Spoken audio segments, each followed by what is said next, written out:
ஆண்டவர் இப்படி எனக்கு ஒரு வாக்கு தந்து இருக்கிறீங்க, ஆனா எனக்கு என்ன ஆண்டவர் நடந்துட்டு இருக்குது? உன்னை இந்த ஸ்தானத்துல நான் மேன்மையா வைப்பேங்கிறீங்க, ஆனா எனக்கு இருக்க வேலையும் போயிட்டு.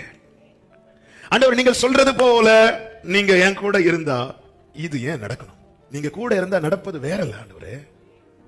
நீங்க கூட இருந்தா என் முன்னாடி வாசல் திறக்கப்பட்டிருக்குமே, என் முன்னாடி இருக்கிற எரிகோ விழுந்திருக்குமே, எனக்கு விரோதமா எழும்புகிற நாவுகள் இச்சகம் பேசி அடங்கி இருப்பார்களே, என் தேவைகள் சந்திக்கப்பட்டிருக்குமே, என் ஜெபத்துக்கு பதில் கிடைத்திருக்குமே, நான் இன்று வாழ்ந்திருப்பேனே, நான் சுகித்திருப்பேனே, நான் நிலைத்திருப்பேனே.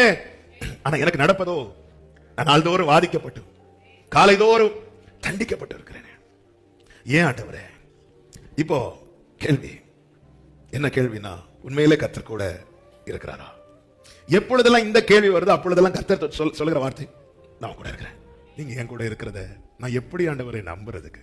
கிதியோனே, அவர் உன் கூட இருக்கிறதுனாலதான் இன்னைக்கும் நீ இருக்கிற.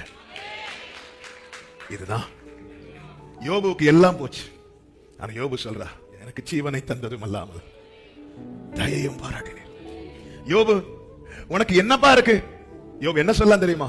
எனக்கு ஒண்ணு இல்லைன்னு. ஆனா யோபு என்ன சொன்னா தெரியுமா? எனக்கு ஜீவன் இருக்கு.